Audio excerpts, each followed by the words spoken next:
Sai Ram, Sri Sai Satcharitra, Chapter 49. Stories of Hari Kanoba, Somadeva Swami, Nana Sahib Chandorkar. Preliminary. The Vedas and the Puranas cannot sufficiently praise Brahma or Sadguru. Then how can we, who are ignorant, describe our Sadguru Sri Sai Baba? We think that it is better for us to keep quiet in this matter.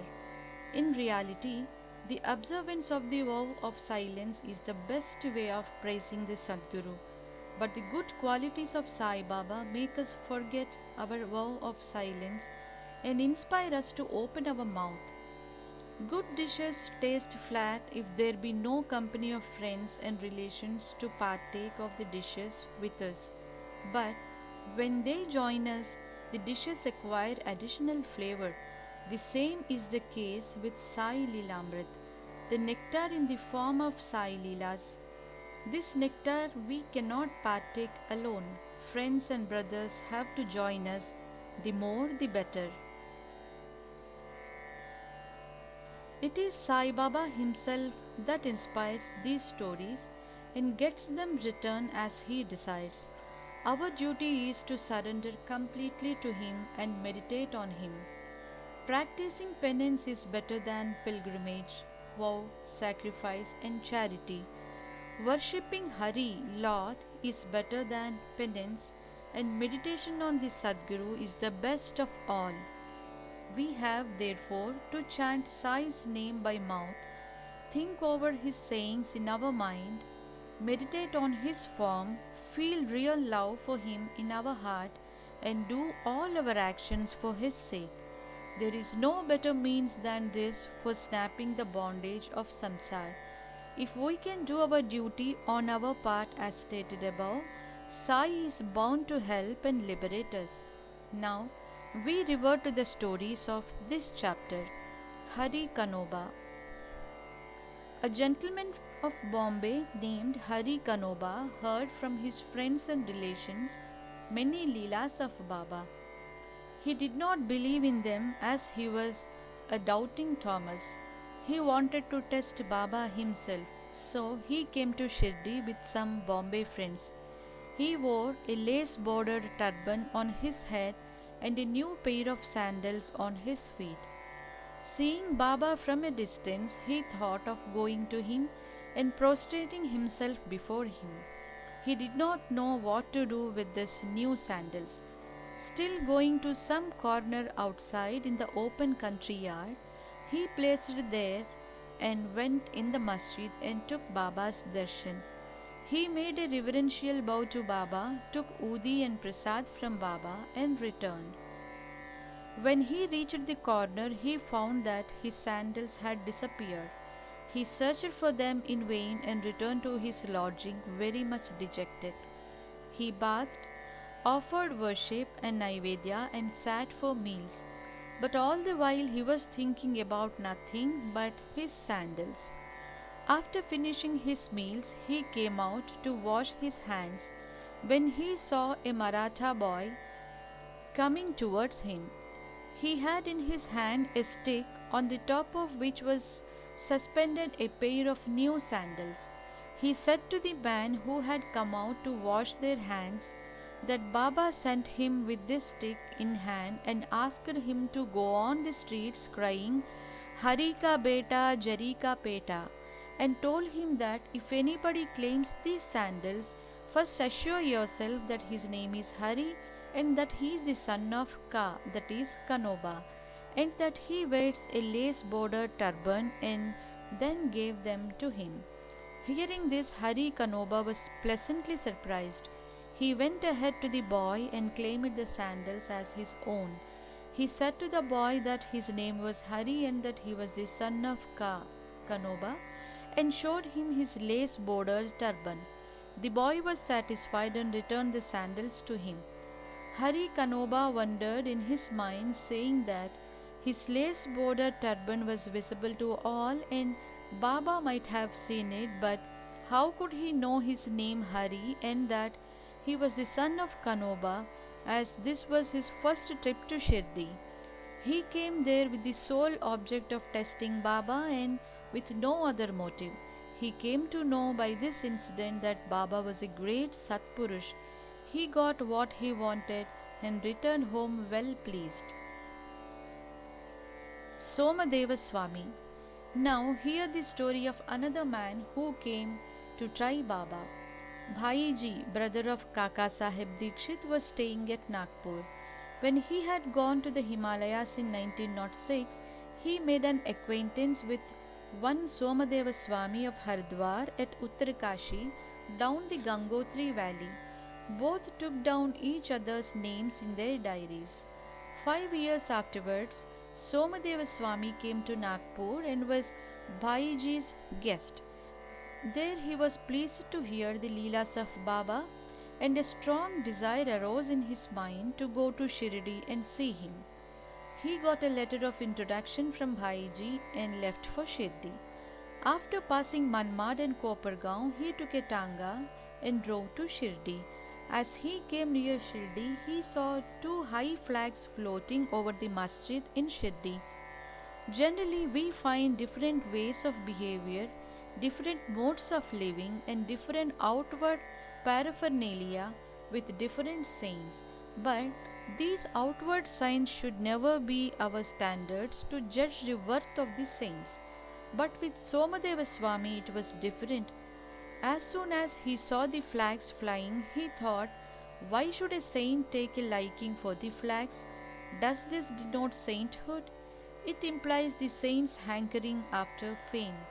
Thinking thus, he wished to cancel his Shirdi trip and said to his fellow travelers that he would go back. They said to him, then why did you come so long? If your mind gets restless by the sight of the flags, how much more agitated would you be on seeing in Shirdi the Ratha, car, the palanquin, the horse, and all other paraphernalia? The Swami got more confounded and said, not a few such sadhus with horses, palanquins, and tom-toms have I seen, and it is better for me to return than see such sadhus. Saying this, he started to return. The fellow travelers pressed him not to do so, but to proceed. They asked him to stop his crooked way of thinking and told him that the sadhu, that is Baba, did not care a bit for the flags and other paraphernalia, not for fame. It was the people, his devotees, that kept up all his paraphernalia out of love and devotion to him. Finally, he was persuaded to continue his journey, go to Shirdi and see Baba. When he went and saw Baba from the country yard, he was melted inside, his eyes were full of tears, his throat was choked, and all his evil and crooked thoughts vanished. He remembered his Guru saying that is our abode and place of rest, where the mind is most pleased and charmed. He wished to roll himself in the dust of Baba's feet, and when he approached Baba, the latter got wild and cried out, let all our humbug paraphernalia be with us. You go back to your home, beware if you come back to masjid. Why take the darshan of one who flies a flag over his masjid? Is this a sign of sainthood? Remain here not a moment. The Swami was taken aback by surprise. He realized that Baba read his heart and spoke it out. How omniscient he was! He knew that he was least intelligent and that Baba was noble and pure. He saw Baba embracing somebody, touching someone with his hand, comforting others, staring kindly at some, laughing at others, giving Udi Prasad to some, and thus pleasing and satisfying all.